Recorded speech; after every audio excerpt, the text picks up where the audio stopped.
Maddie Whitcomb didn't cry when her brother shoved her bag off the porch and told her she was somebody else's problem now. She just picked it up. Quietly. The way she'd always done, carrying what other people dropped, cleaning what they ruined, fixing what they broke. She was 27 years old, and she had never once in her life been chosen. Not by her family, not by any man, not by anyone. That was about to change. If this story moves you, subscribe to our channel. Follow Maddie's journey all the way to the end, and drop a comment telling us what city you're watching from. I want to see how far this story travels. The stagecoach station at Haller's Crossing sat at the edge of everything civilized, and the beginning of nothing good. In July, the sun hit the wooden platform like a punishment. The air smelled of horse sweat and dry earth, and something burning far off that nobody was going to bother putting out. Maddie Whitcomb sat on the hard bench with her single bag pressed between her feet and her hands folded in her lap, so nobody could see them shaking. Elias had not even waited for the stage to pull in before he turned his horse around. He had not said goodbye. He had said, "Don't write unless you've got money to send back." And then he'd ridden off through the dust without once looking over his shoulder. Her other brother Thomas had laughed. Not a mean laugh exactly. Worse than that, the comfortable laugh of a man who had already stopped thinking of her as a person and found the whole thing mildly amusing. "Reckon some lonely rancher out west gets himself a cook," Thomas had said. "That's about the best we can do for her." Maddie had heard them. She always heard everything. That was one of the things they never accounted for, that she was quiet, not because she was dull, but because she had learned early that listening told you more than talking ever would. She was heavy. She had always been heavy from the time she was a girl, and her family had treated that fact like a debt she owed them personally. Every meal she ate at their table was accounted for. Every dress that had to be let out was mentioned. Every man who didn't come calling was another entry in a ledger they kept against her, as if her body were a business that had failed to turn a profit. At 27, Elias had decided she was a liability. He'd found an advertisement in a newspaper, a rancher in the territory of New Mexico, looking for a capable woman offering room and board and honest work. He had filled out the correspondence himself. He had not asked her. He had simply told her one morning over cold biscuits that she was leaving on Friday, and she ought to pack light because nobody wanted to haul a heavy woman's heavy trunks across the desert. She had packed one bag. Not because she didn't have more, she had quilts. Her mother had made books she had read until the spines cracked a small tin of dried lavender she kept under her bed, because it was the one luxury she allowed herself. She had packed one bag because she had decided somewhere between Tuesday and Thursday that she was not going to give Elias the satisfaction of watching her struggle. She would go, she would start over, and she would not look back. That was the plan. It felt steadier than she did. The stagecoach arrived 40 minutes late, which the driver seemed to consider an achievement. Two men climbed out and walked off without a word. Then Maddie picked up her bag, straightened her back, and stepped aboard. It took 2 days to reach Dust Hollow. She spent most of it wedged against the window watching the land change. The trees thinned. The sky widened. The heat, which had been bad enough at home, became a living thing out here, something that pressed down on you, that had weight and intention. By the second afternoon, her dress was soaked through, and her hair had long since given up any pretense of order, and she caught her reflection in the smeared window glass and thought with a kind of dry humor that surprised her. Well, this is the face that's starting over. She almost smiled. Dust Hollow looked at first like the kind of place a person ended up rather than chose. A main street with a general store, a saloon, a livery, and a church that leaned slightly to the left, as if it had given up arguing with the wind. A handful of women on the wooden sidewalk who stopped what they were doing to watch the stage arrive. Maddie was the only passenger who stepped off at Dust Hollow. She stood on the platform with her bag in her hand, and the full force of a July afternoon coming straight down on her head, and she looked around and thought, "All right, here we are." She heard them before she saw him. "Lord Almighty," a man's voice said somewhere behind her, low, not cruel, just startled. "Elias Whitcomb sent a woman who looks like that." A woman's voice answered cooler. You hush, Dale. I'm just saying what everyone's thinking. Rourke ain't going to... I said hush. Maddie did not turn around. She had learned that too, how to let people say what they were going to say, and give them as little of herself as possible while they said it. She stood very still and kept her eyes forward and waited. She heard boots on the platform. Miss Whitcomb. The voice was different from the first one. Quieter. Direct the way a man speaks when he's used to being listened to and doesn't feel the need to perform it. She turned. Caleb Rourke was taller than she'd expected. He had a working man's hands and a rancher's posture, straight deliberate like a man who spent a lot of time outdoors and had stopped worrying about what it did to his face. There was a scar along his left jaw, clean and old, the kind you stopped noticing after the first few seconds. He held his hat in both hands. He was looking at her not the way most men looked at her, which was sideways and then away, but directly in the manner of someone completing an honest assessment. Yes, she said. I'm Martha Whitcomb, Maddie. He nodded once. Caleb Rourke. I own Dust Hollow Ranch about 4 miles out. I know, she said. I read your advertisement. Something shifted in his expression, not quite a smile, but close. Did you now? Your letter said capable woman. It didn't specify much beyond that. She paused. I'm capable. He looked at her for a moment. Around them, she was aware of the women on the sidewalk watching. Aware of Dale, whoever Dale was, probably still watching from somewhere behind her. Aware of the heat and the dust and the fact that she had been traveling for 2 days and looked exactly like it. Caleb Rourke said, Miss Whitcomb, did you come here by choice? It was such a strange question. Simple, but strange. Nobody had asked her anything like it. Not Elias, not Thomas, not the stage driver who had taken her fare money without looking at her. My brother arranged the correspondence, she said carefully. That's not what I asked. She looked at him. Really looked. Yes, she said. I came by choice. He nodded again, something settling in his manner, like a door closing quietly on whatever the rest of that conversation might have been. Then I'll take your bag, he said, if you'll let me. She let him. She heard Dale mutter something as they walked toward the wagon. She didn't catch all of it. She caught enough heavy, and Elias must have lost his mind, and that poor man. She kept her eyes straight ahead and her chin level, and told herself the same thing she'd been telling herself for 2 days. This is the beginning. Whatever they say, this is the beginning. The ride to Dust Hollow Ranch took just under an hour. Caleb didn't talk much, which suited her fine.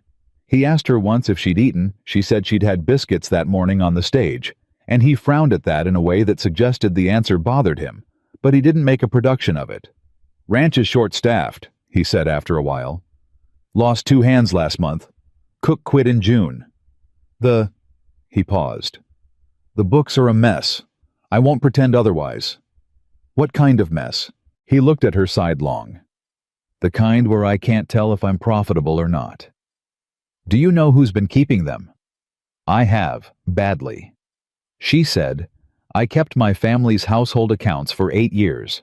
Before that, I helped the dry goods store in our town when their bookkeeper got sick. I'm not... She stopped. Chose her words. Numbers make sense to me. Things balance or they don't. I can find out which. He was quiet for a moment. All right, he said. Just that. All right. As if she'd told him something reasonable, and he'd decided to believe it. She had not expected that. Dust Hollow Ranch announced itself as a working place before it announced itself as anything else. The sound of it came first. Cattle somewhere behind the rise. The distant clang of something metal. A horse calling out sharp and sudden. Then the buildings, a main house that had been built with intention, even if the years had been hard on it, a large barn, several outbuildings, fence lines running out in both directions. 3 men were working near the barn when the wagon pulled in. They stopped.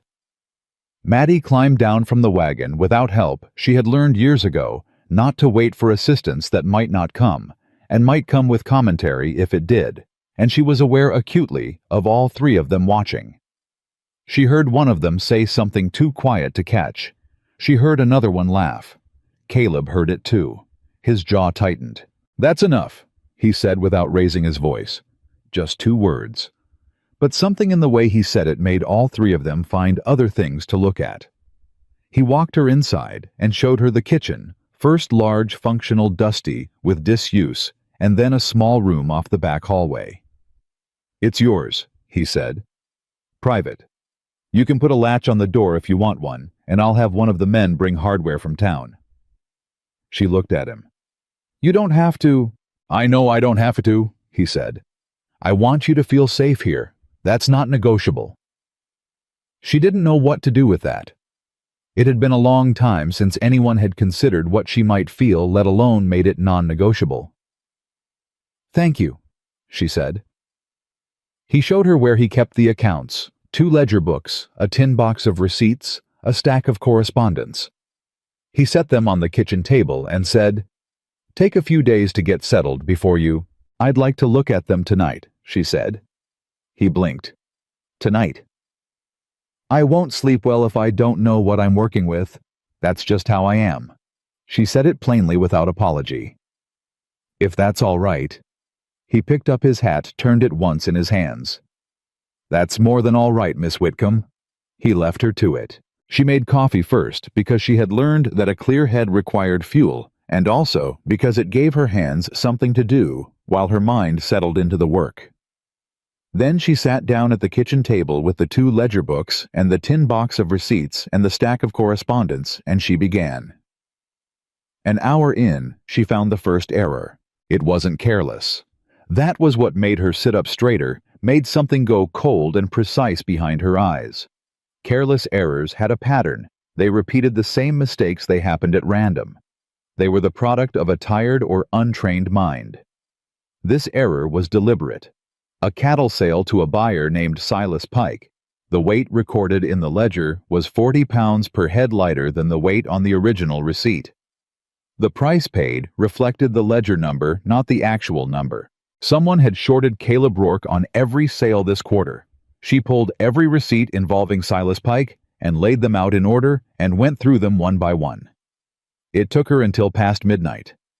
When she was done, she had filled 2 pages in her own neat handwriting with figures, dates, and discrepancies.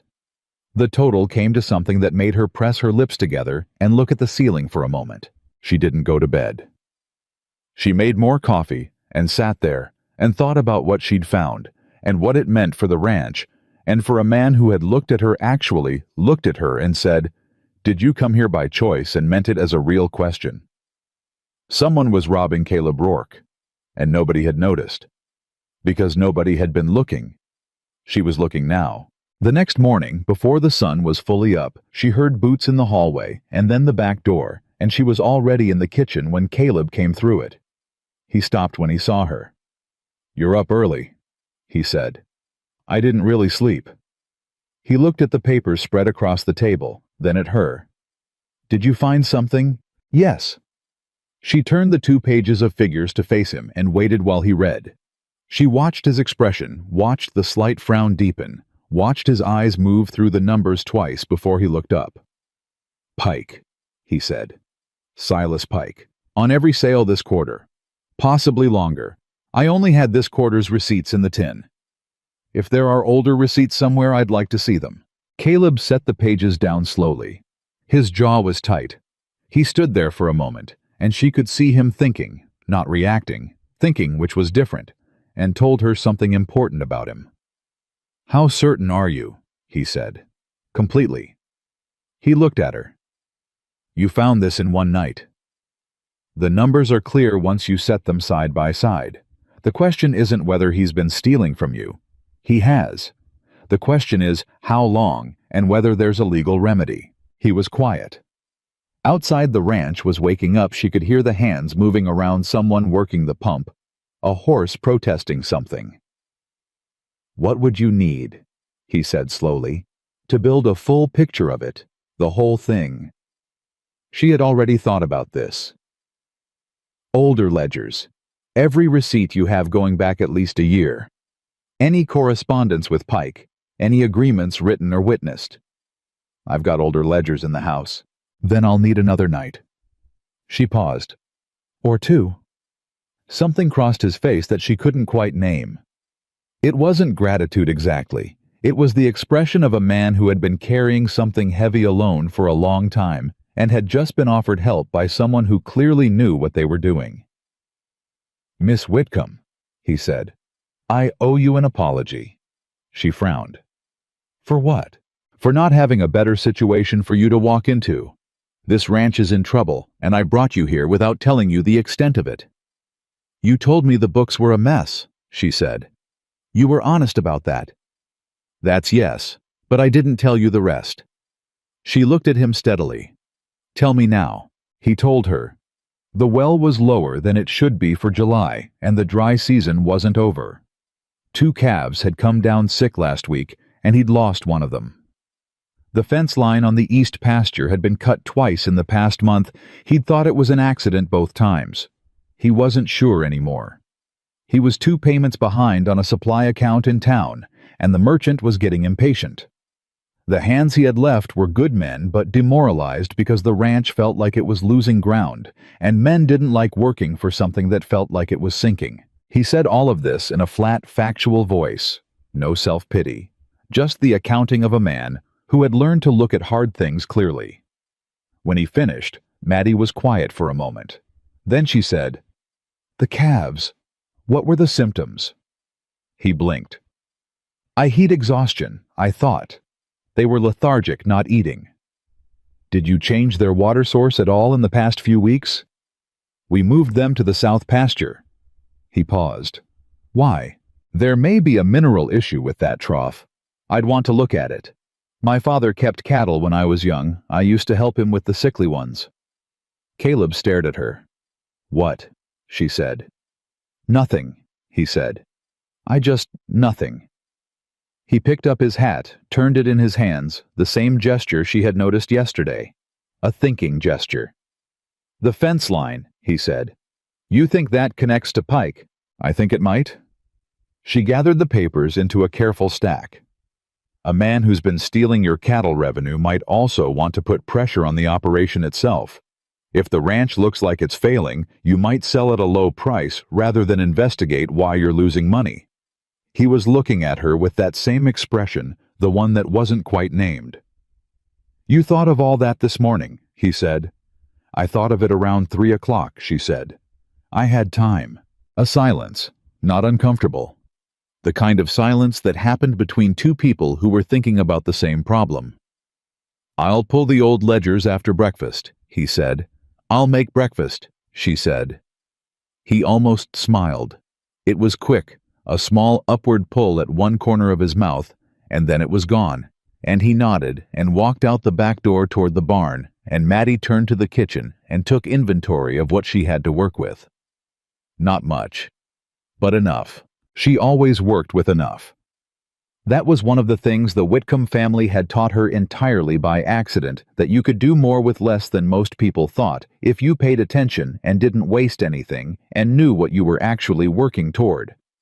She was working toward something now. She wasn't certain yet exactly what it was, whether it was justice for this ranch, or a life of her own, or simply the chance to matter to something beyond a household that had never wanted her. Maybe all 3. Maybe they were the same thing. She cracked eggs into the skillet and listened to the ranch come fully awake around her, and thought that for the first time in as long as she could remember, the weight she carried felt like her own. Not a burden someone had assigned her. Not a joke at her expense. Hers. She could work with that. The old ledgers were worse than the new ones. Maddie had known they would be.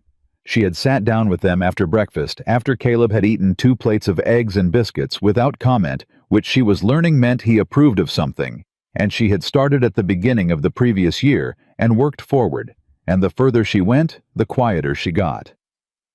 Silas Pike had been at this for 18 months. Not sloppily either. That was what made her jaw tighten. A sloppy thief left obvious gaps, obvious patterns. Pike had been careful, varying the amount, spacing out the discrepancies, keeping the individual losses small enough that a tired man keeping his own books at the end of a long day might not catch any single one of them. You had to see all of them together laid out in sequence to understand the shape of what he'd done. She built the shape. Date by date, sale by sale, receipt by receipt. By mid-morning, she had filled 4 pages. By early afternoon, she had filled 7. The number at the bottom of page 7 made her set her pen down and press the heels of her hands against the table and breathe carefully through her nose. Caleb Rourke had been robbed of enough money to pay off his supply debt repair, his fence line, restock his east pasture, and have something left over. That money was gone. Sitting in Silas Pike's pocket accounted for nowhere except in Maddie's 7 pages of careful handwriting. She heard the back door and Caleb came in from outside, pulling his gloves off sweat on his shirt from the morning's work. He looked at her face first before he looked at the table. She had learned already that he did, that read her expression before he read the room. "How bad?" he said.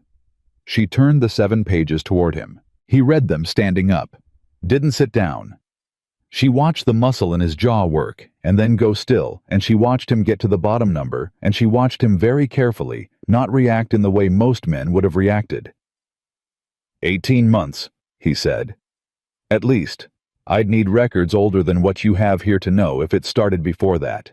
He set the pages down, picked up his hat, put it back down. I've been cutting corners, he said, trying to figure out why the money never stretched. Sold 2 horses I didn't want to sell. Told my men I couldn't give raises this year.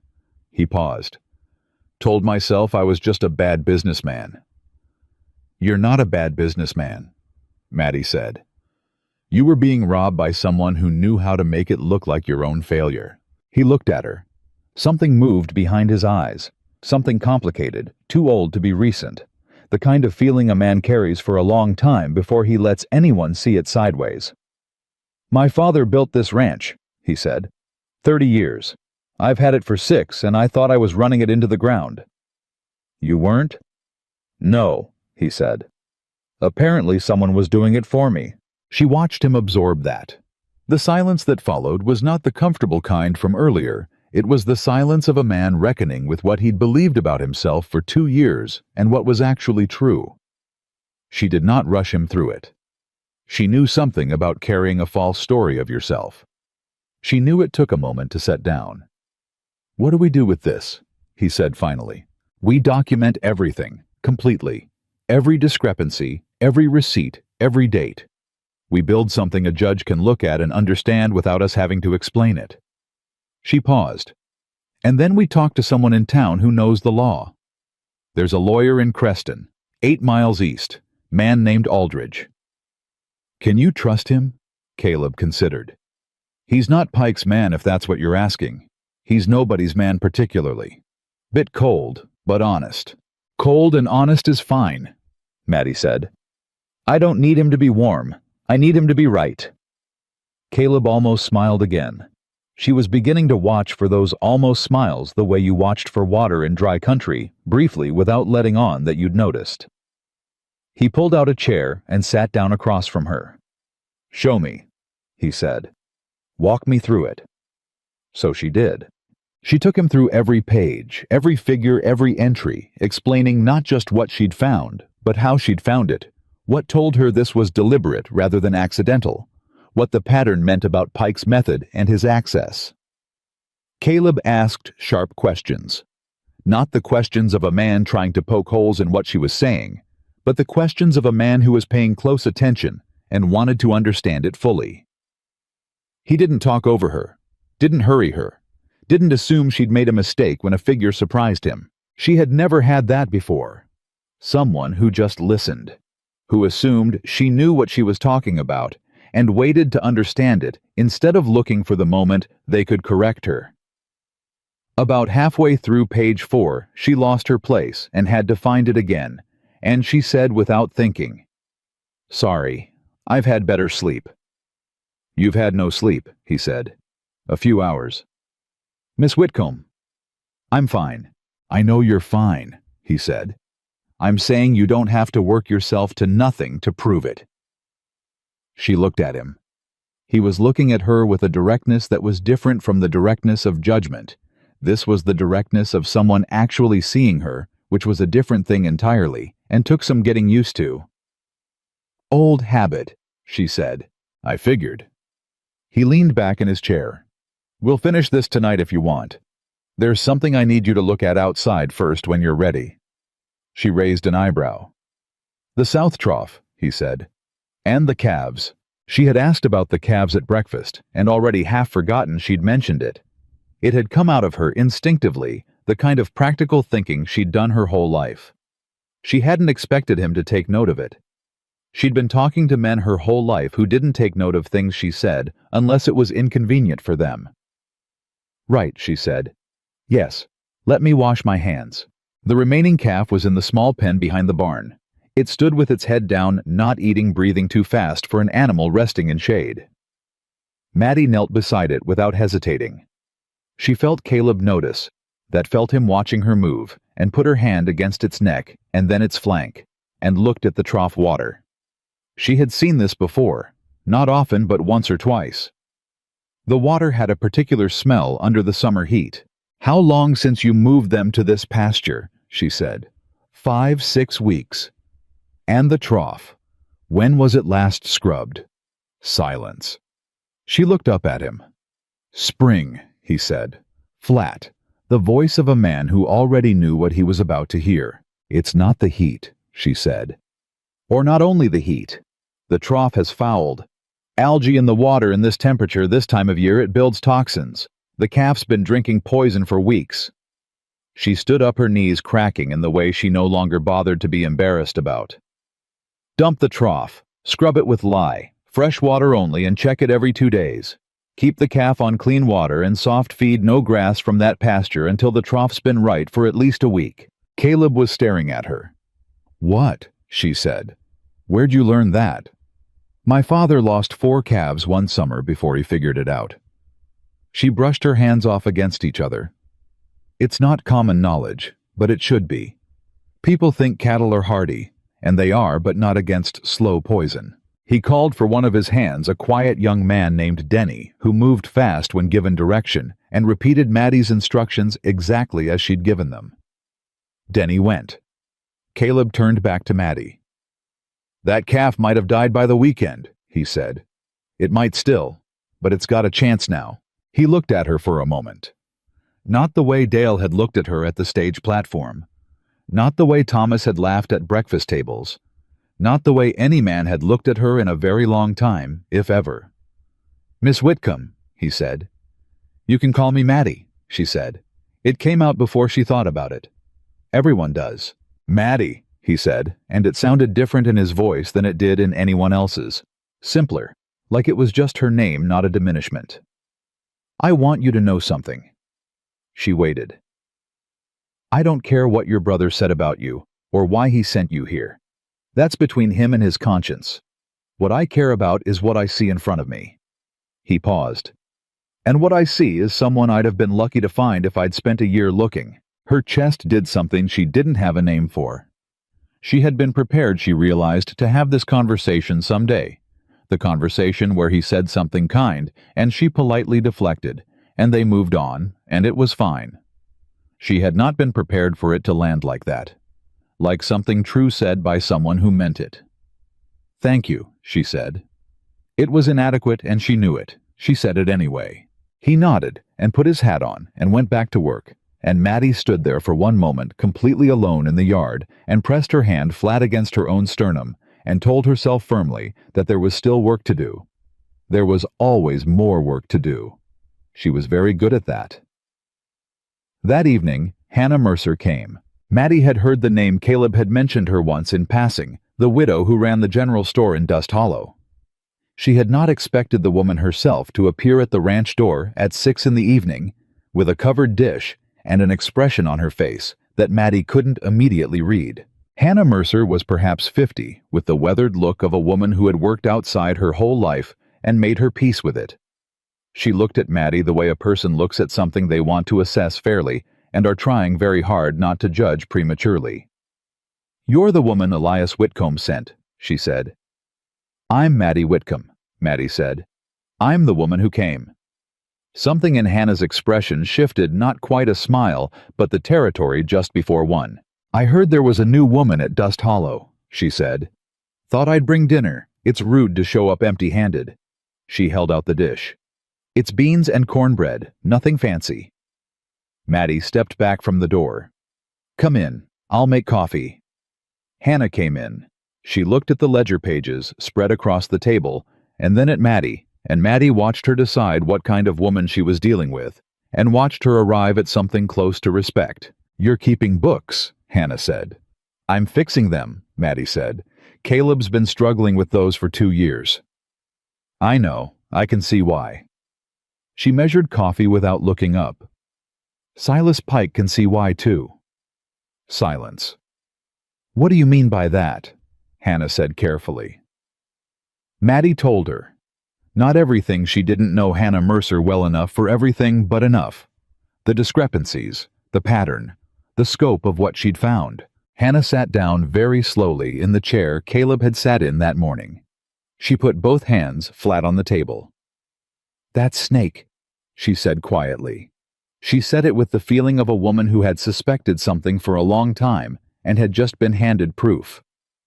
Maddie looked at her. You knew something was wrong. I knew Pike was too comfortable, Hannah said. Man buys a new horse every season and doesn't run the most cattle in the county. I always thought his profit margin made no sense, but I didn't have... She gestured at the ledger pages. I didn't have this. How many ranches does he buy from... Hannah's eyes moved, counting. 4 that I know regularly, maybe more. Maddie poured coffee, set a cup in front of Hannah. If he's doing this to Caleb, he's likely doing it to others. Hannah picked up the coffee with both hands and looked at Maddie over the rim of it. You've been here 2 days, she said. I have. And you've already found all this. The numbers were there. I just read them. Hannah was quiet for a moment. Then, what do the men think of you? Maddie sat down. I heard one of them laugh when I got off the stage. Which one? I don't know his name yet. Hannah's mouth pressed together. That'll be Curtis. He laughs at everything he doesn't understand, which is most things. She set down her cup. The others. Denny does what Caleb tells him without complaint. The other 2 I haven't spoken to yet. Give them time, Hannah said. Men out here, they're not all bad, most of them. They just need to see what a person can do before they decide whether to respect it. Words don't mean much. Work means something. Maddie thought of her family, who had watched her work for 27 years and had found more and more creative ways to dismiss it. She did not say this. I've never minded working, she said. Hannah looked at her with sharp, kind eyes. No, she said. I can see that. She paused. I'd like to be your friend Maddie Whitcomb, if you'll let me. Women out here, we stick together, or we don't stick at all. And I've got a feeling you're worth sticking to. Maddie felt something loosen in her chest.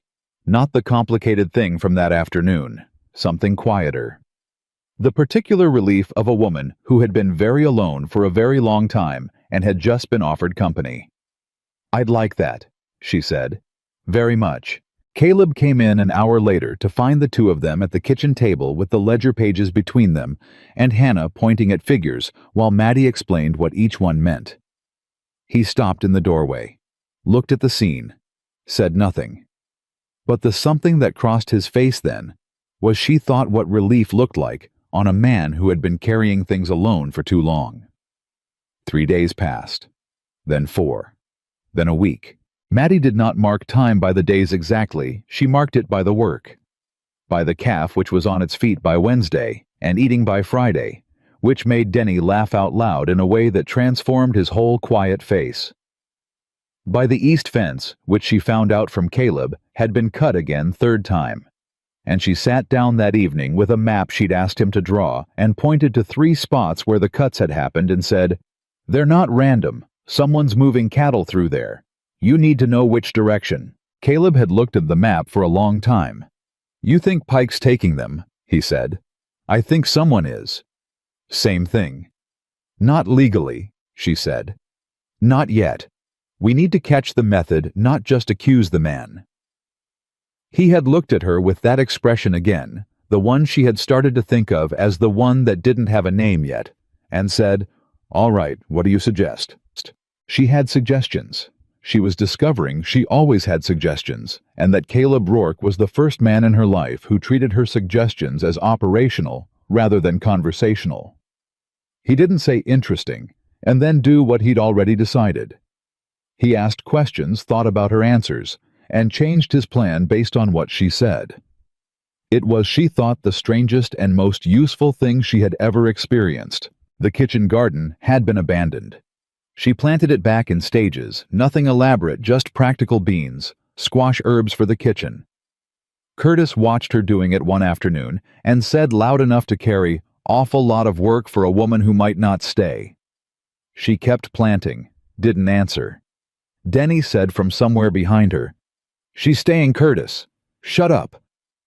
There was a brief silence, and then the sound of Curtis deciding not to argue. She had been right about Denny. Quiet, but not unkind. Young enough to be taught and old enough to know it. The second hand she had not spoken to was named Abel, and Abel was the one she'd been waiting on. He was older than the others, somewhere near Caleb's age, with a face like the result of a hard life lived without complaint. He watched her from a distance the way you watched something you weren't sure of yet. The day she identified the right pasture rotation to stop overgrazing the north grass, and explained it to Caleb in front of the barn with a hand-drawn diagram on the back of a flour bag. Abel walked over and looked at the diagram without being invited to do so and said, "That'll work." She looked at him. "Yes," she said. "I think it will." He looked back at her. Something decided. "I reckon you know what you're doing," he said, and walked away.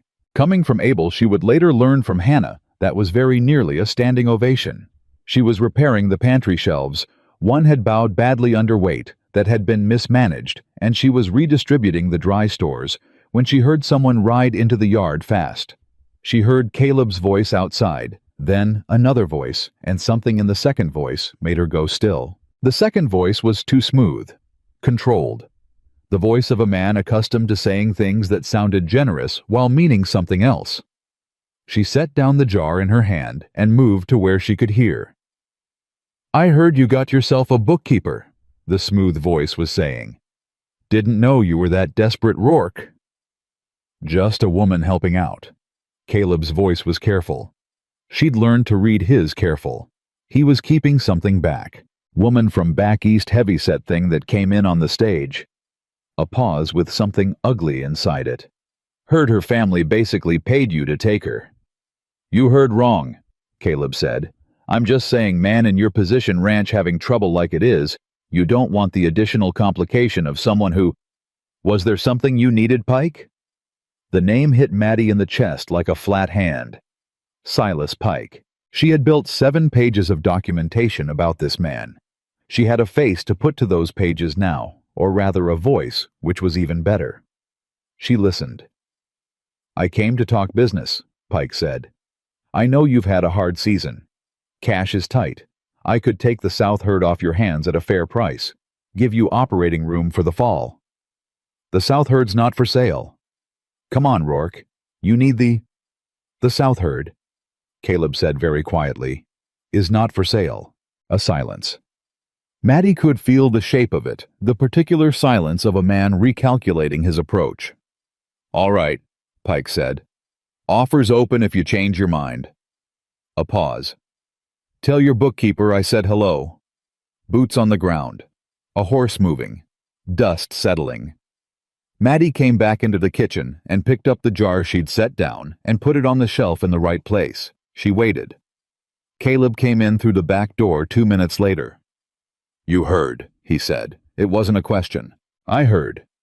He took his hat off, ran a hand through his hair. "He's testing something. Coming to see if I looked rattled."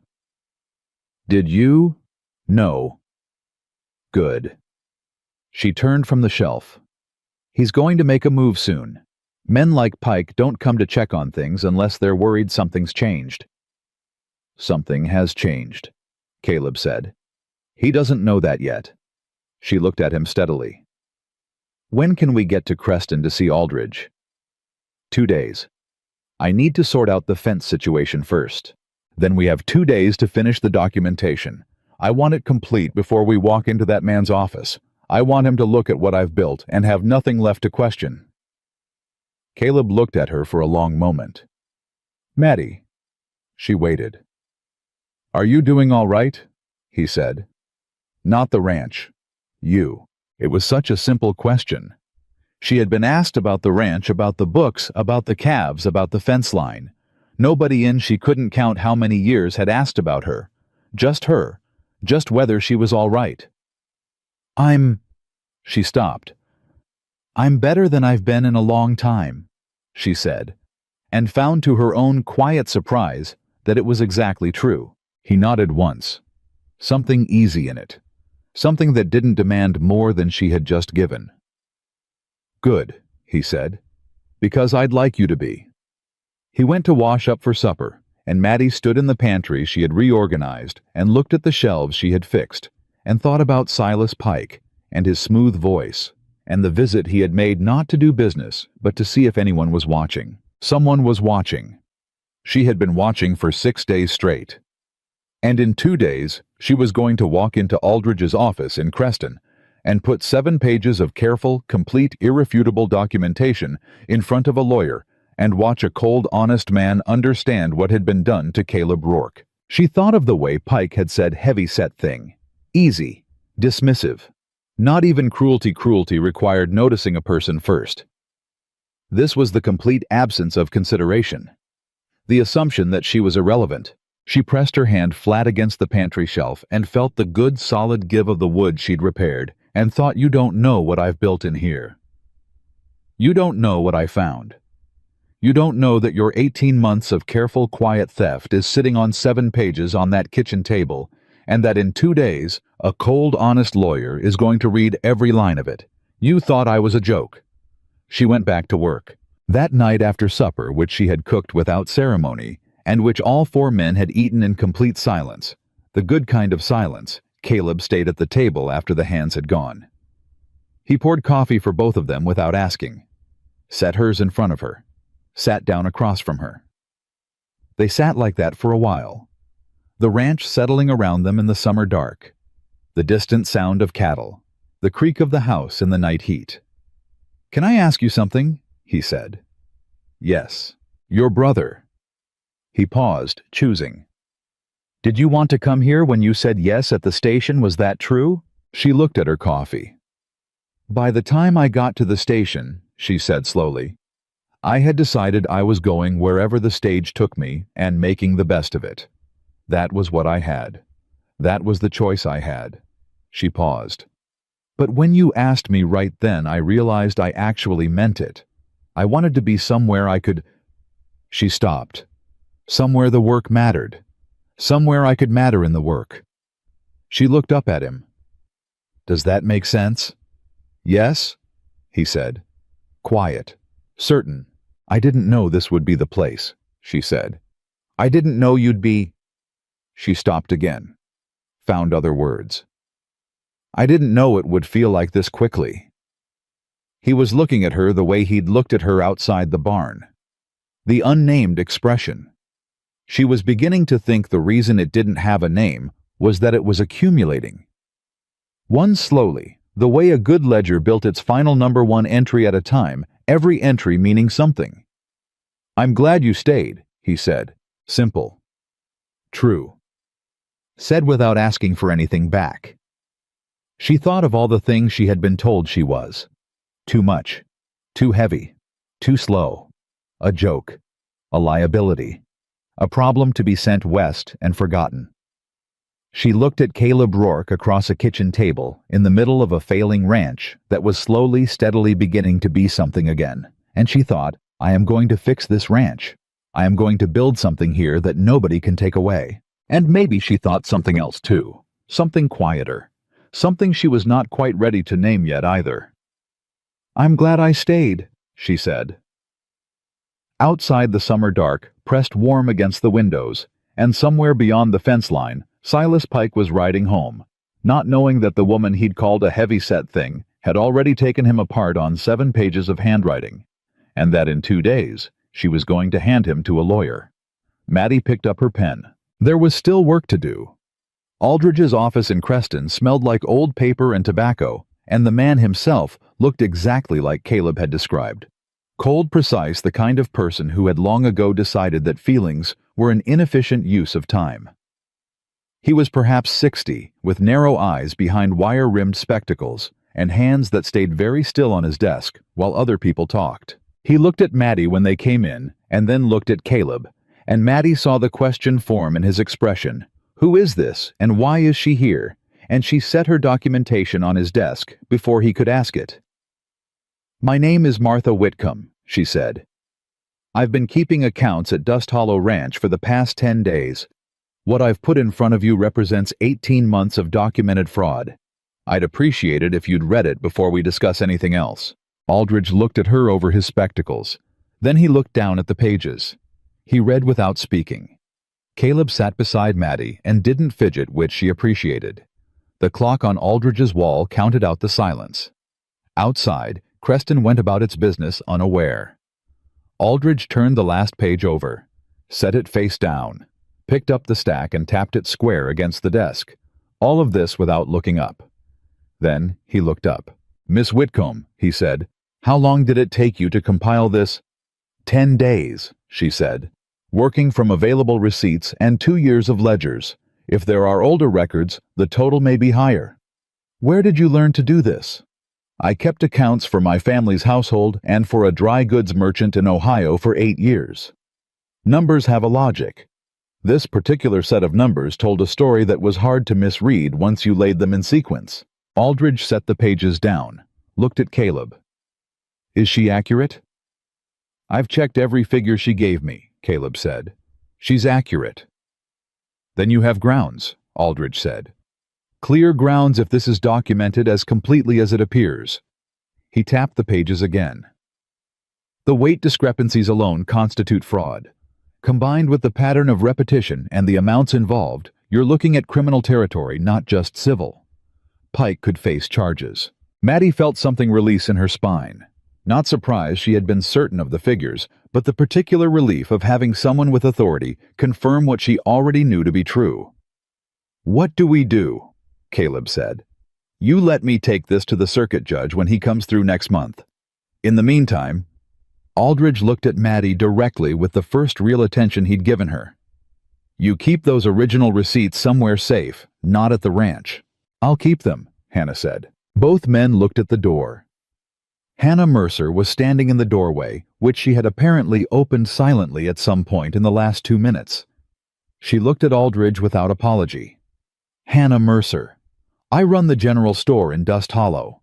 I've known Silas Pike for 12 years, and I'll tell you right now that if Maddie Whitcomb says he's been stealing from Caleb Rourke, then he's been stealing from Caleb Rourke, and probably from others. She walked in, pulled up a chair, and sat down. I brought 3 other ranchers' names who deal with Pike regularly. You may want them. Aldridge stared at her. Then, with the expression of a man who had learned to adapt, he reached for his pen. Names, he said. Maddie looked at Hannah. Hannah looked back at her with calm, satisfied eyes.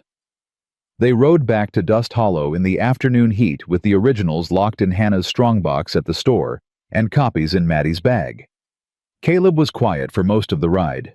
Not the uncomfortable kind, the processing kind, the kind she'd come to recognize. Aldridge is going to move on this, he said when they were about halfway home. Yes. Pike's going to find out. Probably. When he does. I know, she said. He'll push harder. Men like that, when they feel the ground shifting, they push. That's when they make mistakes. She looked at him sidelong. That's when we need to be ready. Caleb was quiet for another stretch of road. Then, I want to tell you something. She waited. When I put that advertisement in the paper, he said, I was looking for someone to keep house. Cook. Maybe help with the books if they knew numbers. I wasn't looking for... He stopped. Tried again. I didn't expect someone like you. Heavy and opinionated, she said dryly. He didn't laugh. No, he said. I didn't expect someone who could see what was killing my ranch in 10 days when I'd been blind to it for 2 years. I didn't expect someone who'd go to a lawyer's office and lay out documentation that cold and that complete without flinching. He paused. I didn't expect someone who made me feel like the ranch might actually survive." She kept her eyes on the road ahead. Her throat was doing something she didn't have a name for. "It is going to survive," she said. "I know," he said. "Because of you." She almost told him that wasn't true, that it was the work, the numbers, the evidence, not her specifically. She almost deflected the way she always deflected, slid sideways out of being seen so cleanly. She didn't. "I'm glad I could help," she said instead, which was smaller than what she felt, but was at least true and at least facing forward. He nodded. They rode the rest of the way in silence. 3 days after Creston, the trouble started early. Abel found it first. He came to the kitchen door before sunup, when Maddie was already at the stove, and the sky was still more dark than light, and he knocked twice quickly. "East fence again?" he said when she opened the door. "Cut in 2 places. Wider this time." He paused. "And there are tracks, cattle tracks going out, not coming in." She felt the cold thing move behind her eyes again. "How many?" "Hard to say in the dark. A dozen, maybe more." "Wake Caleb. He's already out there." She untied her apron. "Then I'm coming too." Abel looked at her just for a second, and then stepped back from the door without argument. She counted that. The tracks told the story clearly enough that even a tired eye could read them. Cattle had been driven through the cut fence in the night and taken west toward Pike's land. Caleb stood looking at the ground with his jaw set and the look of a man holding himself very carefully in check. "He knows," Caleb said. It wasn't a question.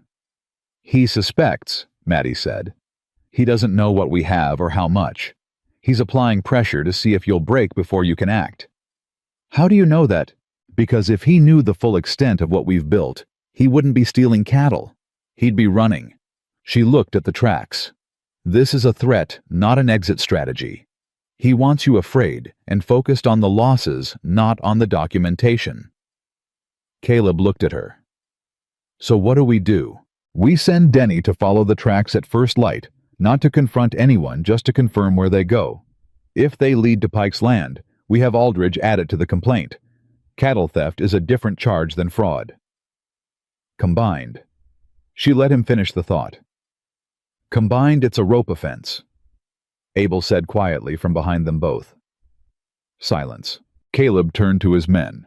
All 3 of them were there: Denny, Abel, Curtis. Curtis had his hat in his hands and was looking at the cut fence with an expression that Maddie read as something she hadn't expected from him. Not amusement. Anger. "You want me to ride tonight," Denny said. "At first light," Caleb said. "Don't confront, just confirm." Denny nodded and went back toward the barn. Abel went with him. Curtis stood for a moment longer and then looked at Maddie directly, the first time he had done that since she arrived. "That trough thing," he said. "With the calf." He stopped, cleared his throat. That was good thinking. She looked at him. "Thank you, Curtis." He put his hat back on and walked away. She thought about telling Caleb that was the most significant thing that had happened all morning. She decided to let him figure that one out himself. Denny's report came before noon.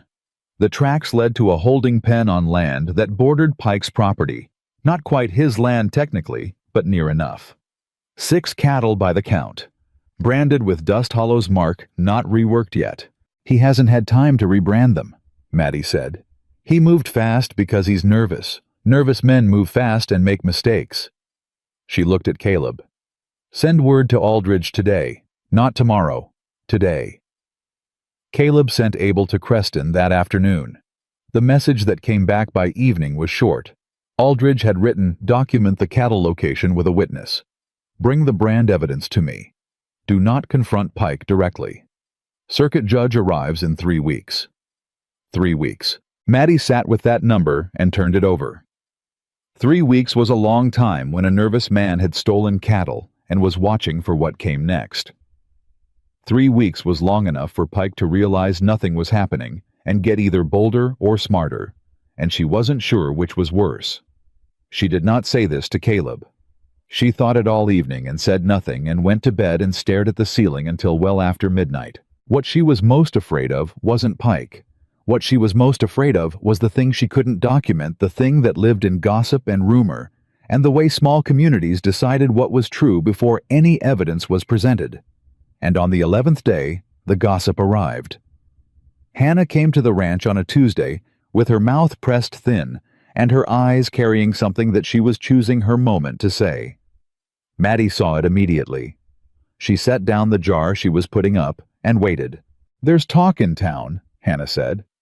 "About what?" "About you." She paused. "About the books."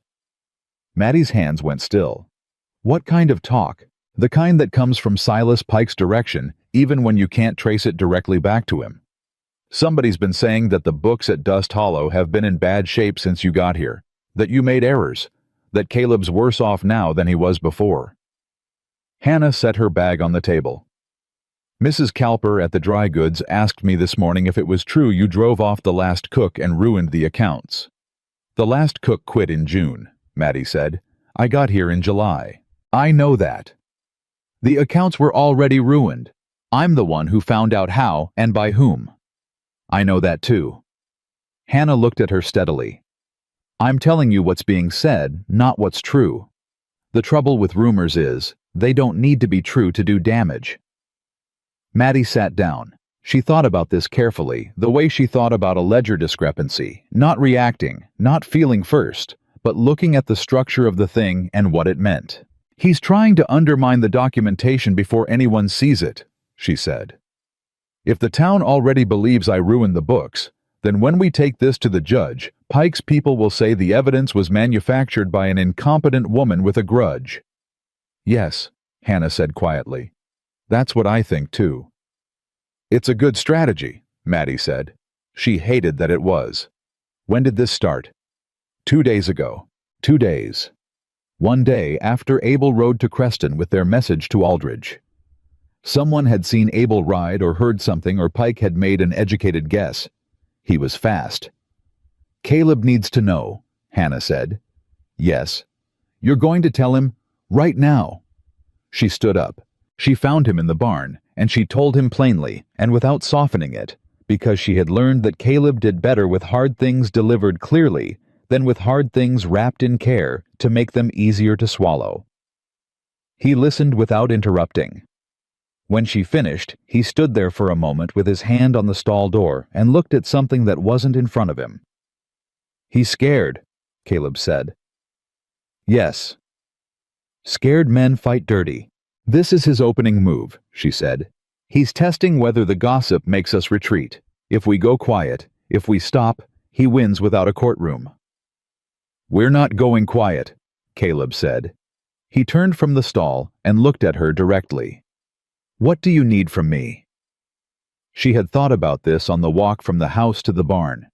"I need you to take me to the cattle buyers' meeting next week, the one in Creston where the local ranchers settle accounts." He frowned. "Why?" "Because Pike will be there. And if I'm standing in that room with the documentation not hidden, not waiting on a judge 3 weeks from now, but present, he'll know we're not afraid. And more than that," she met his eyes, "the other ranchers will see me. They'll make up their minds about who I am based on what I do in that room, not on what Pike says about me." Caleb looked at her for a long moment.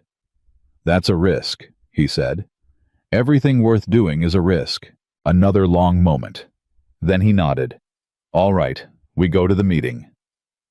She nodded back and turned to go, and he said, "Maddie." She stopped. "He's going to come at you hard in that room." "I know." "If it gets bad." "Caleb." She turned back. She said it gently, but she said it clearly. "I have been managing what men say about my body and my abilities since I was 12 years old. Silas Pike is not going to say anything I haven't already heard. What he won't expect is that I'll be ready for it." She paused. "I'm always ready for it." He looked at her. The unnamed expression, and then something added to it, something closer to the surface than it usually lived. "Okay," he said. She went back to the house. The week before the Creston meeting was its own kind of siege. 2 more ranchers sent polite but cool messages, declining routine business with Dust Hollow. She saw the letters on Caleb's desk and read the spaces between the words. Pike was working the county poisoning wells she hadn't even found yet. She did not panic. She went back to the numbers. She added the cattle theft to the documentation.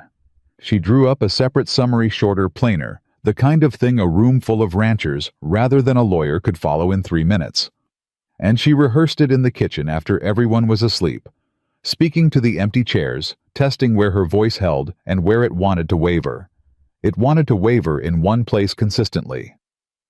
When she imagined the faces in that room looking at her, she practiced through the waver. On Thursday, Elias Whitcomb's letter arrived. She knew his handwriting before she even opened it. She stood at the kitchen table and looked at the envelope for a long moment, and Caleb came in from outside and saw her face. "Who's it from?" he said. She opened it without answering, read it, felt something cold and heavy move through her from the top of her head to the floor. Then she set it on the table and pushed it toward him. He read it standing up, the way he read all difficult things. She watched his face, watched the careful stillness he maintained, and then the single moment when the stillness broke, just briefly, just a fraction, and then reassembled. "He's coming here," Caleb said. "He'll be here Friday." "Why?" "He says he's concerned about my well-being." She let the flatness of her voice say what she wasn't saying.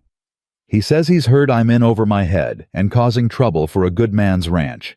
He says he's coming to bring me home." Caleb set the letter down. "He heard from Pike. That would be my guess. Pike reached out to your brother. Elias would be easy to reach. He'd want to believe whatever the most convenient story was." She pulled the letter back, folded it. "He doesn't care about my well-being. He cares about the fact that if I'm here causing trouble in his mind, it reflects on him." She paused. "And he has always cared enormously about what reflects on him." "He can't take you anywhere," Caleb said. His voice was very quiet, the quiet of something certain. "You're not property. You came here by choice. You've said so. A man can't just—" "I know," she said. "Legally, he has no claim. I'm 27, not a child, but legally and practically are different things." She met his eyes. "He'll make a scene. He'll say things about me in front of your men, in front of anyone who's watching. And the meeting in Creston is 5 days away." Caleb was very still. "You want to postpone?" "No." She said it fast and certain. "No. I want Elias to say what he comes here to say, and I want to still be standing when he's done. And then I want to go to that meeting." He looked at her with an intensity that she had learned to hold without flinching. "What do you need from me when he gets here?" She thought about it honestly. She had spent her life not asking for what she needed. She had gotten very good at it, and it had cost her almost everything. "Stay," she said. "Just stay in the room. Don't speak for me. Don't stand in front of me. But stay." "I'll stay," he said, immediately, without condition. She believed him. Friday came the way bad days always came, perfectly ordinary, until they weren't. The morning was routine: eggs, coffee, the hands at their work, the calf fully recovered and eating well, the kitchen garden showing new shoots under the July heat. Elias arrived at 11. He rode in like a man who owned the ground he crossed, which had always been his way. He was 3 years older than Maddie and had inherited their father's height and their mother's confidence, and the particular entitlement of a man who had never been told that his certainty was not the same as being right. He tied his horse and walked toward the house and stopped when he saw Maddie standing in the doorway. She had not gone out to meet him. She had waited, and she was still, and she met his eyes without dropping hers. "Maddie," he said, the voice of a man who considered saying her name a form of authority. "Elias," she said. He looked her over the way he always had, the assessment, the inventory, the brief visible calculation of what he was dealing with. "You look tired," he said. "I've been working," she said. "I heard." He stepped up toward the door, and she stepped back to let him in, not retreating, just practical, because she didn't want this conversation on the porch where the hands could hear every word. She would choose her ground. She walked into the kitchen, and he followed. Caleb was already there, standing at the far side of the table, coffee in hand, not sitting. He looked at Elias without expression and said, "Mr. Whitcomb, I'm Caleb Rourke." Elias looked at him, recalibrated. He had expected Maddie could see to find her alone.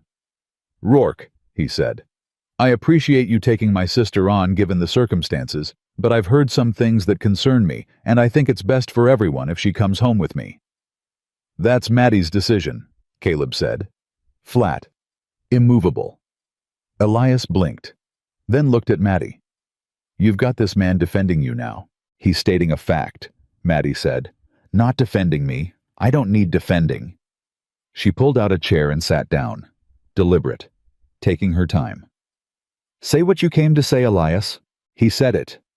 He said it for a solid 5 minutes about how she'd embarrassed the family by leaving under those circumstances, about how he'd heard she was making trouble at the ranch, about how Silas Pike was a respected businessman and making accusations against him, would come back on all of them, about how she was out of her depth and too stubborn to admit it, and inevitably because Elias never could help himself about how she'd always been this way, too much, too loud in the wrong moments, thinking she was smarter than she was. She let him finish. She had practiced this too, though she hadn't known she was practicing it. She had practiced it for 27 years in every room where a man had told her what she was and was not, and she had held herself together and waited until they were done. She waited until he was done. Then she opened her bag, and she took out the documentation, not the full 7 pages, but the 3-page summary she had prepared for the Creston meeting, the plain, readable version, and she set it on the table in front of him. "Read that," she said.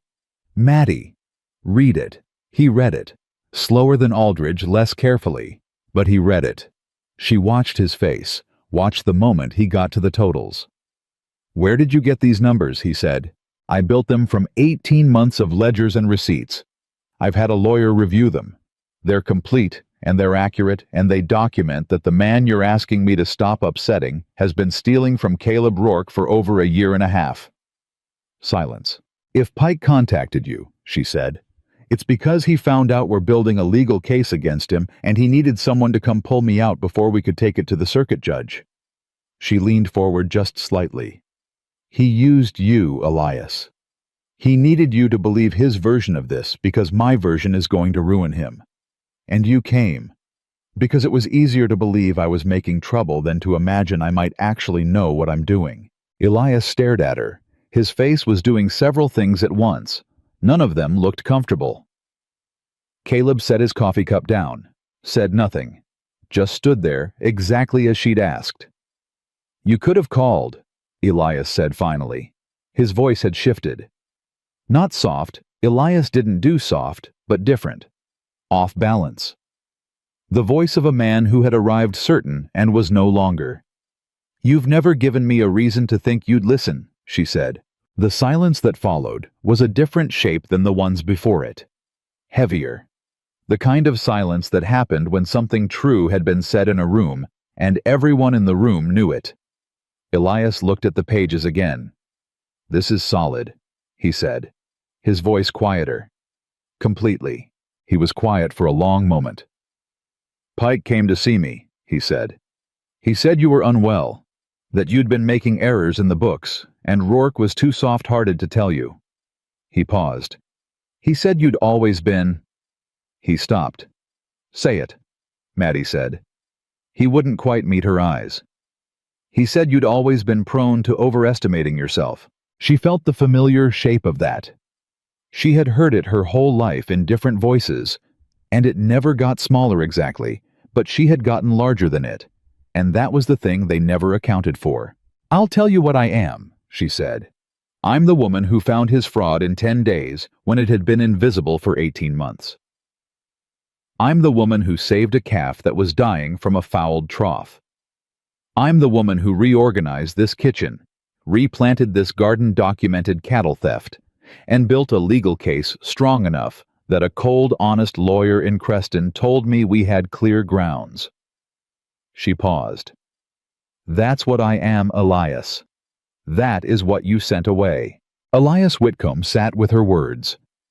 She watched something move through him, something complicated and old, and not entirely comfortable.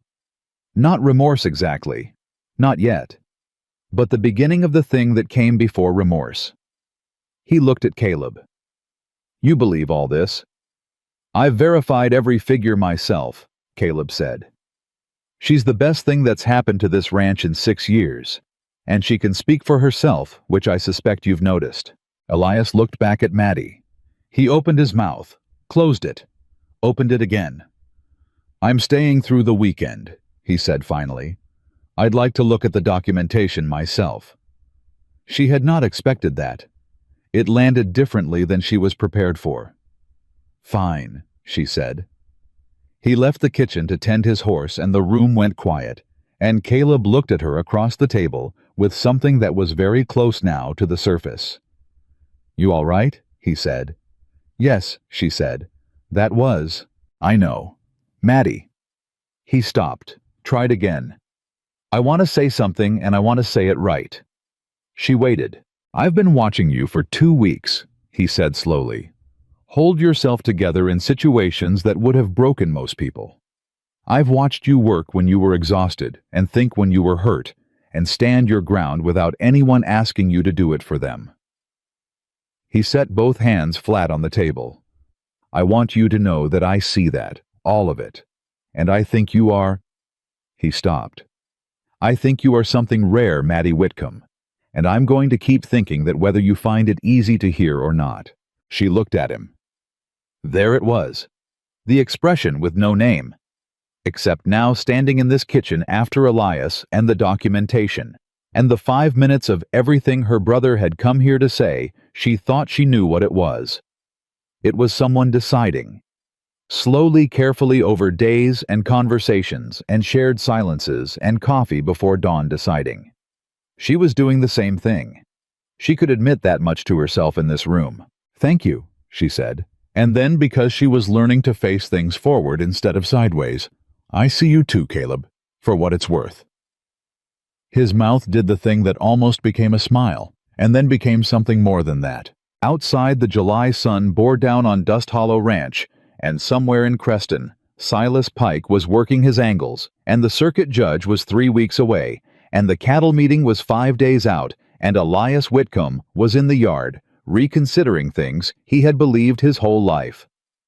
And inside in a kitchen that Maddie had reorganized, and a ranch she had begun to save something between 2 people, was accumulating toward a name. She picked up her pen. There was still work to do. There was always work to do. But for the first time she could remember the work felt like it was building toward something that was entirely, irrevocably hers.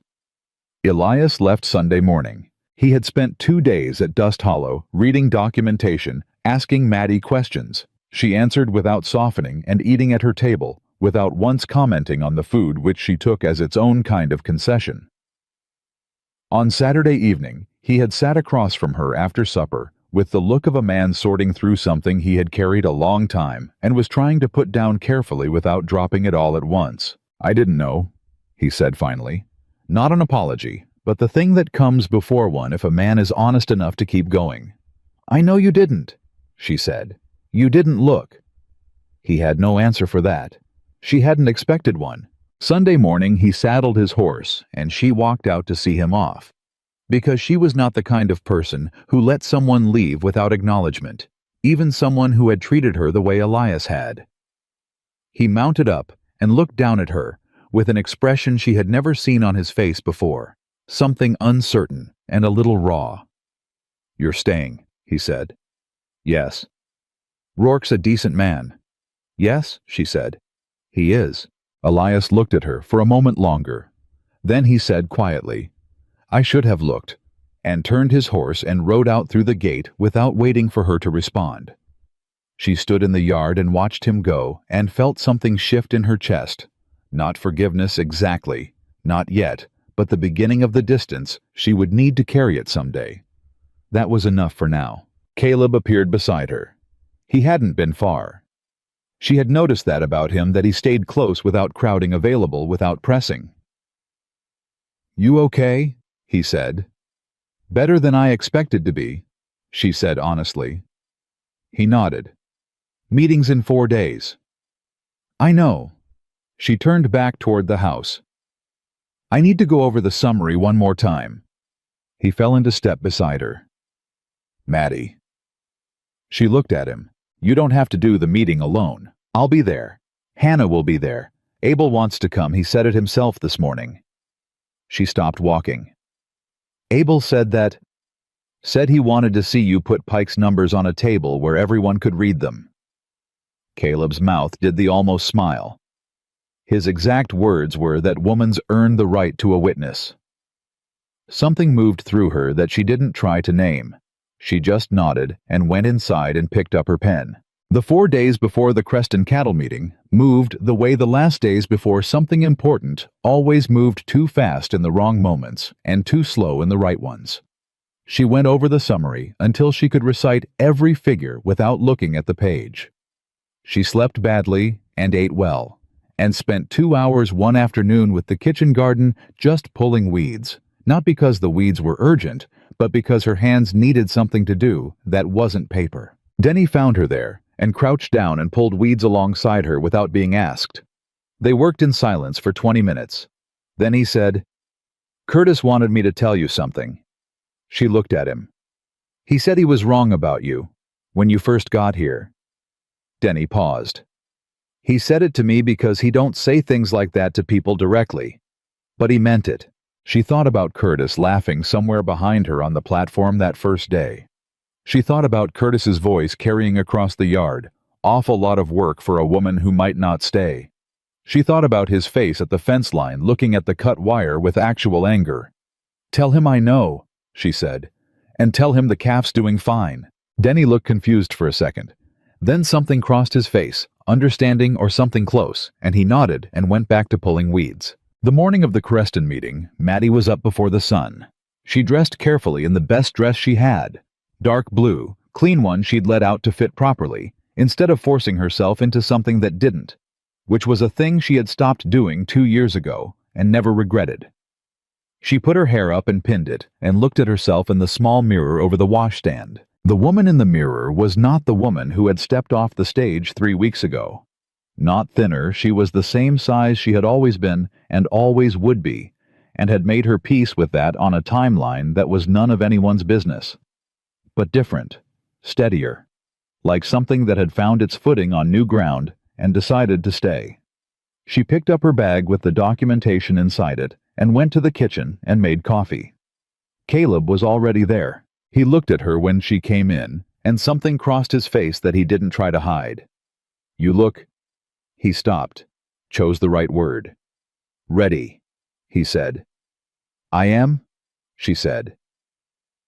They rode to Creston with Abel in the wagon bed and Hannah meeting them at the edge of town on her own horse, appearing at the road junction, like she'd been planning it for days, which she probably had.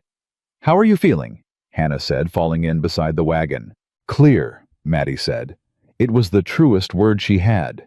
Not calm, not confident, not fearless, clear. She knew what she had. She knew what she was walking into. She knew what she was going to say. That was enough. The cattle buyers' meeting in Creston was held in the largest room at the Territorial Hotel. Long tables, wooden chairs.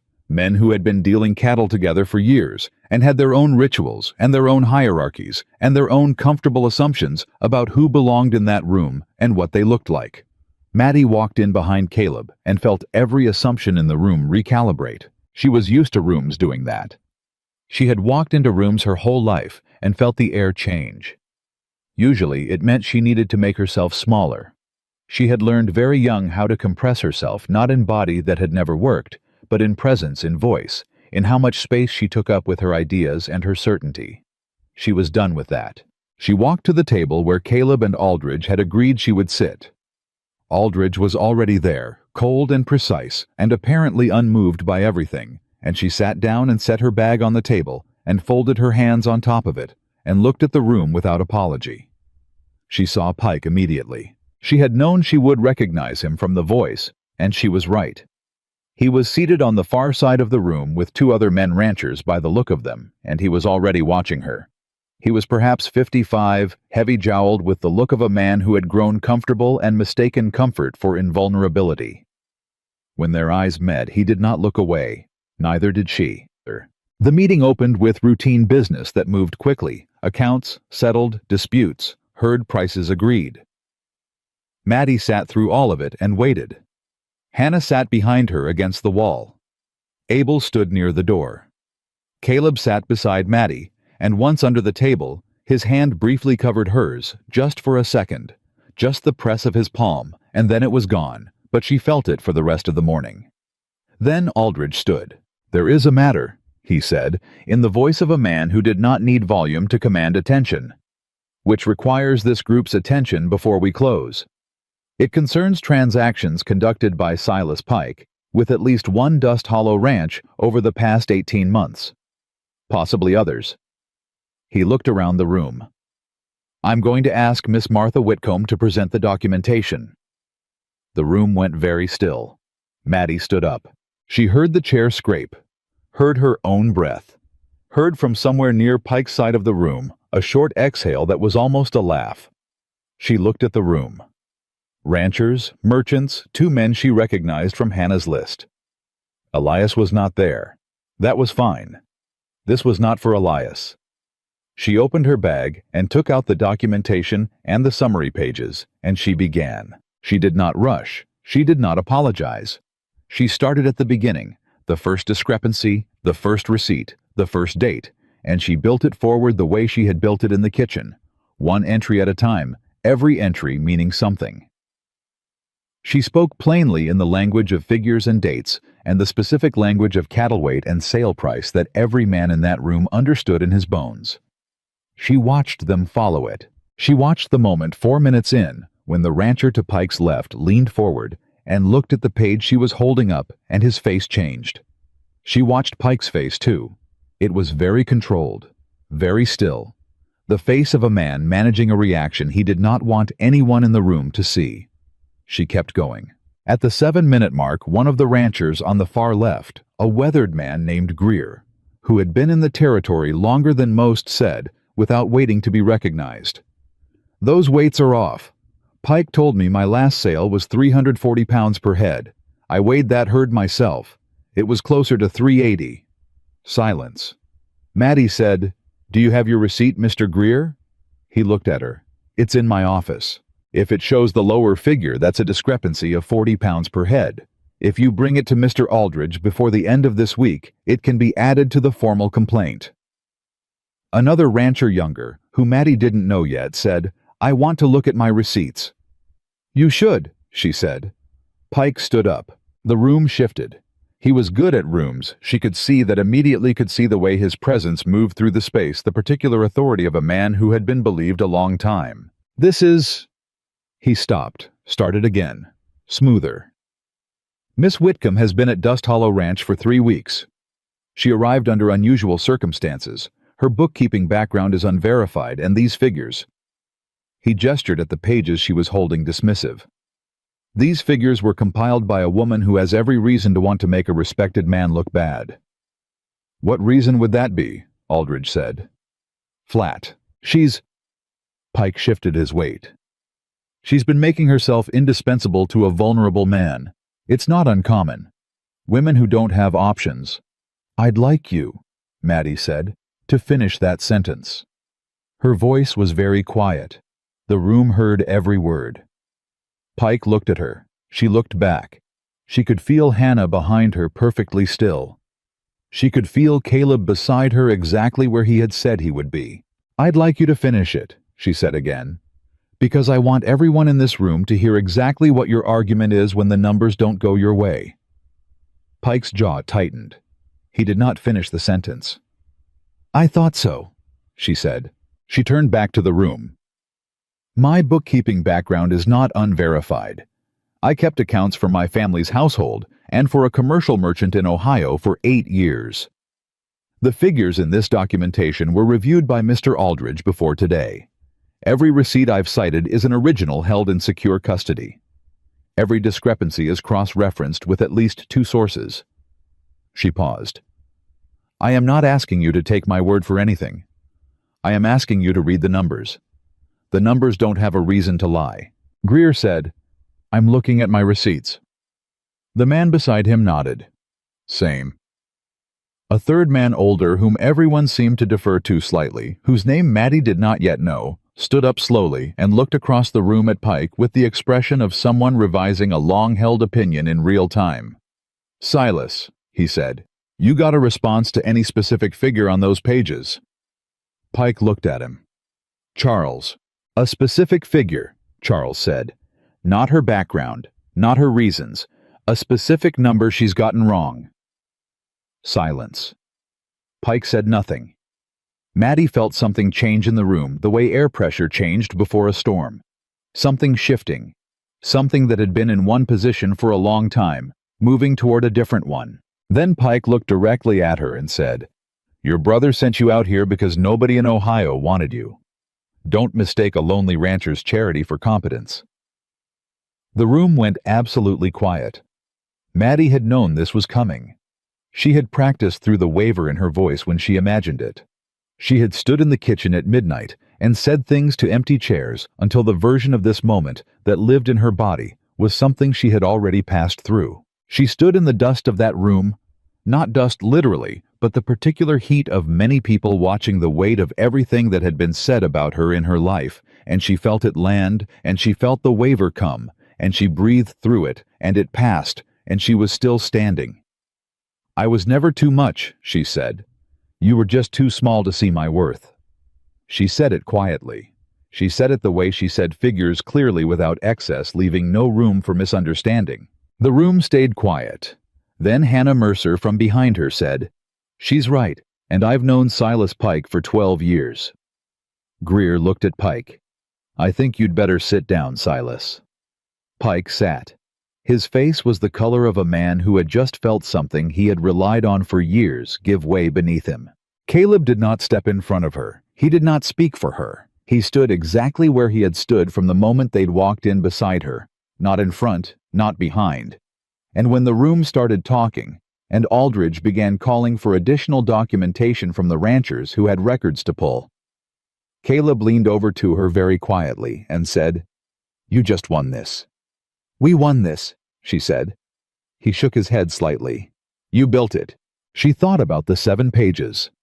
The midnight coffee. The calf. The kitchen garden.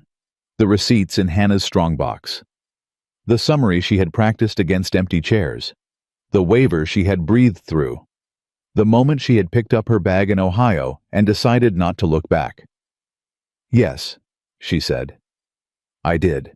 The meeting ended 2 hours later. 3 ranchers had committed to pulling their receipts for Aldridge. Greer had shaken Maddie's hand. Actually, shaken her hand, deliberate, firm, and said, "Good work, Miss Whitcomb." The older man Charles had told Aldridge he would testify if needed, and then looked at Maddie and said, "Where did Caleb find you?" And before she could answer, Hannah had said, "He didn't find her. She found him," and walked away. Pike had left the room before the meeting formally closed. She had watched him go. She had felt watching him walk out. Not triumph exactly, triumph was loud, and she was not in a loud mood. What she felt was something steadier, the satisfaction of a ledger that finally balanced. The particular piece of a thing that had been wrong for a long time being made right.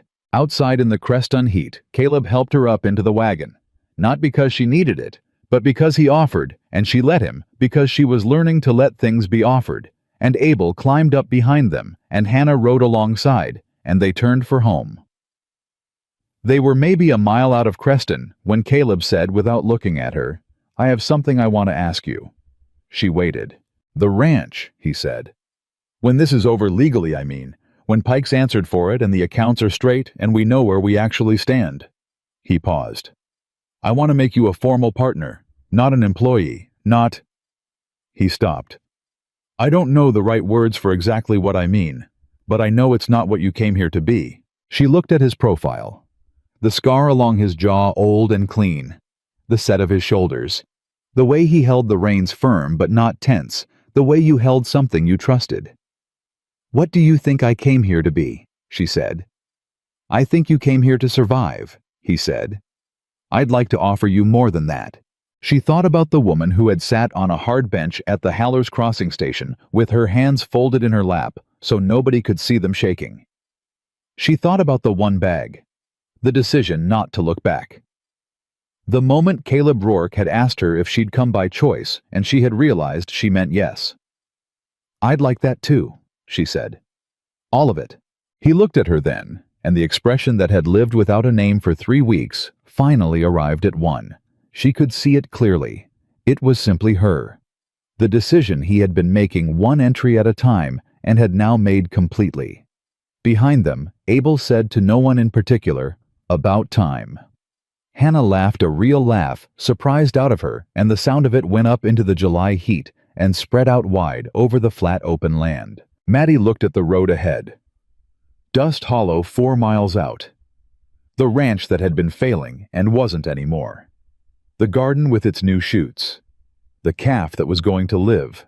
The fence that was going to hold. The ledger that was going to balance. And something else. Something she had not packed in her one bag because she hadn't known it existed yet. Something that had grown out of the same ground as everything else she'd built here quietly without permission. The way things grow when nobody tells them they're not supposed to. She let herself have it. All of it. The wagon moved through the July heat toward home. The circuit judge came on a Tuesday 3 weeks after the Creston meeting, on the kind of morning that didn't know yet how hot it intended to get. Maddie had been up since 5, not from nerves, or not only from nerves, but because the habit of early rising had become the rhythm of her life at Dust Hollow, and she no longer needed a reason for it. She made coffee. She checked the kitchen garden, which had come in better than she'd expected under the July heat, the beans climbing their stakes with a kind of stubborn enthusiasm she recognized. She stood on the back step with her cup and listened to the ranch wake up around her. Denny at the pump. Abel moving through the barn with his particular unhurried step. The recovered calf, she had started thinking of him as simply the calf, which was probably unwise, since it implied attachment, which was accurate making noise near the fence. Caleb came out and stood beside her with his own coffee, and they didn't speak for several minutes. That was one of the things she had come to understand about him, that he treated silence the way careful men treated good tools deliberately, without waste. "Today's the day," he said finally. "Yes." "How do you feel?" She thought about it honestly. "Like I've done everything I can do," she said. "And now it's someone else's turn." He nodded. That was the right answer, and he knew it, and she knew he knew it, and that was its own kind of comfort. "Aldridge sent word last night," he said. "Greer and 2 other ranchers filed their supplemental receipts. Judge has the full package, ours and theirs." She had known about Greer. She hadn't known about the second rancher. "Who's the second one?" "Man named Forsyth. Young been here about 4 years. Said he'd always thought his numbers were low, but assumed it was his own miscounting." Caleb paused. He told Aldridge he felt like a fool. "He shouldn't," she said. "Pike was careful. He was designed to look like your own error." "I told him the same thing." A beat. Through Aldridge. She almost smiled. "The judge will rule today. Aldridge thinks so. Evidence is clear enough he doesn't expect deliberation." He looked at her sideways. "You should be there." "I intend to be." They rode into Creston with Abel and Hannah, the same configuration as the cattle meeting, which felt right, like the same story continuing in the same hands. The courthouse was a plain building that took itself seriously, which Maddie approved of. Aldridge met them outside with the expression of a man who was about to enjoy being correct. "It's a strong package," he said. "Stronger with the supplements." He looked at Maddie with the particular respect of someone who did not give it easily and therefore meant it completely when he did. "What you built is going to hold, Miss Whitcomb." "It was always going to hold," she said. "The numbers were real." He almost smiled. For Aldridge, that was as warm as it got. The proceeding itself was not dramatic in the way she had half prepared for. The judge, a spare, unhurried man named Holt, who looked like he had heard every variety of human dishonesty and had stopped being surprised by any of it, reviewed the documentation methodically and asked 3 questions, all of them directed at Aldridge, all of them answered without hesitation. Then he looked at Silas Pike. Pike had a lawyer beside him. The lawyer had done what lawyers do when the evidence is conclusive, managed his client's expression, and asked procedural questions that bought time without changing anything. Pike himself sat very still, with the look of a man who had decided that stillness was his last available dignity. "Mr. Pike," Judge Holt said, "the documentation before this court represents 18 months of systematic fraud against multiple parties in this territory. The weight discrepancies are consistent, deliberate, and confirmed by original receipts held in secure custody. The cattle removed from Dust Hollow Ranch in July are confirmed as stolen by brand evidence and witness testimony." He paused. "Do you have anything material to add before I issue judgment?" Pike's lawyer leaned in and murmured something. Pike listened. Then he looked at the judge and said, "No, sir." 2 words. All his smooth confidence had gone somewhere. What was left was just a man in a chair who had built something dishonest and watched it come apart in the hands of a woman he had called a heavyset thing and assumed would be irrelevant. Judge Holt ruled in 12 minutes. Criminal fraud charges to be referred to territorial prosecution. Civil restitution ordered for all documented losses. Dust Hollow's 18 months plus the supplemental filings. The stolen cattle to be returned immediately. Pike's buyer's license suspended pending the criminal proceeding. Maddie sat through the ruling with her hands folded in her lap and her face still and her heart doing something complicated and complete behind her ribs. When it was done, when the judge had left and the room was moving and Pike was being spoken to by his lawyer in low, urgent tones, Hannah grabbed Maddie's hand under the table and held it hard for exactly 3 seconds. That was all. That was enough. Outside, Greer found her on the courthouse steps. He shook her hand again, the same firm grip as the cattle meeting, and said, "What do we owe you, Miss Whitcomb?" She blinked. "I'm sorry. For the work. What you found in our accounts, that's work a person gets paid for." She had not thought about this. She looked at Caleb, who looked back at her with an expression that said clearly, "This is your decision." "Nothing," she said. "This time. But if you need your accounts reviewed regularly, I'd charge a fair rate." Greer looked at her for a moment. Then he said, "I'll send word to Forsyth. Between the 2 of us, that's steady work if you want it." She thought about that on the ride home. Steady work that was hers.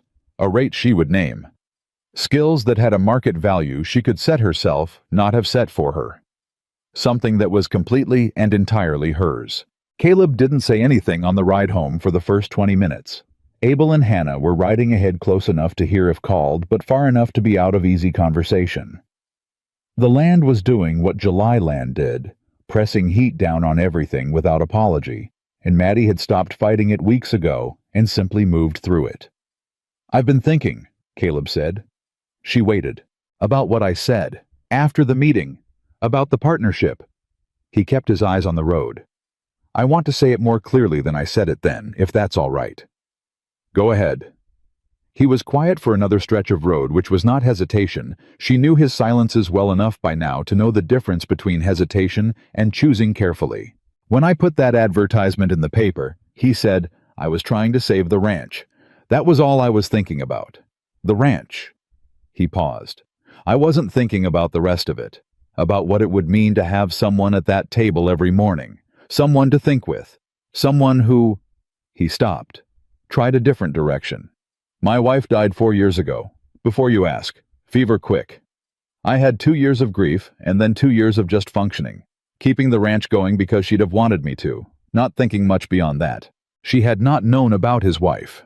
She sat with that for a moment, the weight of it, what it meant about the loneliness she had seen in the ranch when she arrived, the particular quality of a place where someone had been and then was not. "I'm sorry," she said. "I'm not telling you for sympathy," he said. "I'm telling you so you understand what I mean when I say that I haven't wanted something for myself in 4 years. Not really. I've wanted the ranch to survive. I've wanted the hands to have steady work. But not—" He glanced at her. "Not this." She felt the word "this" settle over everything. "Caleb, let me finish," he said. Not harsh, just needing to get through it. "I'm asking you to stay. Not as an employee, not as a business partner, though I meant that too, and it stands. I'm asking you to stay because this ranch feels like itself again. And you're the reason why. And I think you know, it's not just the books. He looked at her fully now, road be damned. I think you know. She did know. She had known for a while. She had been carrying it carefully the way you carried something you weren't certain you were allowed to have yet. I'm not easy, she said. It came out as a warning, and she meant it as one. I have opinions about everything, and I say them. I'll tell you when you're wrong, and I'll usually be right, and that's going to be irritating. I work too much, and I sleep too little, and I'm not going to apologize for either. I know, he said. I'm heavy, she said. Flat, clear, not as apology, not as invitation for reassurance, just as fact, as part of the complete accounting she was giving him. I have always been heavy. I will always be heavy. And if there is a single moment where you treat that the way my family treated it, Maddie? His voice was quiet and certain. I fell in love with you while you were fixing my fence rotation on the back of a flour bag. I'm not going to pretend I don't know what you look like. The silence that followed was the loudest thing she had ever heard. She pressed her hand flat against her knee and looked at the road and thought about the woman on the stage platform at Haller's Crossing. The one bag. The shaking hands. Did you come here by choice? The question she had answered yes to before she fully knew what yes meant. Yes, she said, because apparently that was still her answer. It had always been her answer. She had just been finding out what she was saying yes to. He reached over and took her hand. Not dramatically, just took it and held it the way a person holds something they intend to keep, and she let him, and they rode the rest of the way to Dust Hollow, like that with Abel and Hannah, pretending very unconvincingly not to have noticed. The restitution arrived 6 weeks later. Not all at once these things moved at legal speed, which was its own kind of pace, but enough initially to clear the supply debt, repair the east fence properly, and give all 3 hands the raises they'd been owed. Caleb paid them out personally in the barn, and Maddie watched from the doorway as Denny counted his bills and looked up with his face split wide open. Curtis said nothing, which was his version of being moved. Abel folded his carefully into his shirt pocket and said, "Reckon the ranch is going to be all right." "Reckon so," Caleb said. Abel looked past him at Maddie. "That's her doing," he said, to Caleb, as a statement of fact. Not a compliment Abel didn't do, compliments just the most direct thing he could say, which was, "I want this recorded accurately." "I know it," Caleb said. Abel nodded and went back to work. She took on Greer's accounts the following month, and Forsyth's the month after that. She charged a fair rate, not what she thought she was worth, which she was still learning to calculate, but fair, and she did the work at the kitchen table after supper with the lamp and her pen and the same quiet focus she had always brought to numbers. Caleb sat with her sometimes. He didn't ask questions while she worked, he understood her working the same way she understood his silences. But he was there, which was its own thing. Hannah came to dinner twice a week. It had started as once, then became twice, and Maddie thought it might keep going until Hannah was simply living at the ranch, which she suspected neither of them would object to. They talked about everything. Accounts, the town, the territory, the other women they knew, and what those women needed, and what it meant to need things in a place that didn't always think you were allowed to. It was the best conversation she had had access to in her life, and she did not take a single meal of it for granted. The Whitcomb letter came in September, not from Elias, from Thomas. Thomas had always been the quieter brother, the one who laughed along with things rather than starting them. She had never given him much thought in either direction. The letter was short and awkward, which was its own form of honesty he had heard from Elias about what had happened, about what she had done about the fraud case, and the ruling and the ranch. He said he thought she should know he was proud of her, and that he was sorry things had been the way they were, and he hoped she was happy. He spelled her name wrong once. Maddie then caught it and crossed it out and wrote Martha. She thought that was probably the most honest thing in the letter, the catching of his own error. She wrote back 3 paragraphs. She said she was well. She said the ranch was doing better than it had in years. She said she appreciated him writing. She did not say all was forgiven, because she hadn't finished deciding about that yet. But she left the door to the possibility open, and for now, That was what she had, and what she could honestly give. She sealed the letter and put it in the mail and went back to work. In October, the settlement from Pike's civil judgment cleared completely. Caleb showed her the bank statement at the kitchen table, and she looked at it. The real number what Dust Hollow Ranch actually had, what it was actually worth. Cleared of the 18 months of theft, and the weight of the false story he had believed about himself, and she felt the same thing she felt when a ledger balanced. Rightness. The particular satisfaction of a thing being what it actually was. "What do you want to do with it?" he asked. She had been thinking about this. New trough system for the south pasture, covered so it doesn't foul in summer. She had been thinking about this since the calf. Since the July heat. Since the first morning she had looked at that pen and understood what was happening. Better fence posts on the east line, the ones that are there are rotting. 2 things we do now solid that will hold. She paused. And put the rest back. Cash reserve. Ranches fail in the dry years because they have no cushion. We are not going to fail in the dry years. Caleb was looking at her with a look she knew completely now, no longer unnamed. "We," he said, not correcting, just hearing it, holding it up to the light. "We," she said. She met his eyes. "That's what you asked me, isn't it, to stay, to make it we?" "Yes," he said. "Then it's we." She looked back at the bank statement. "Now, let me finish the column." He laughed.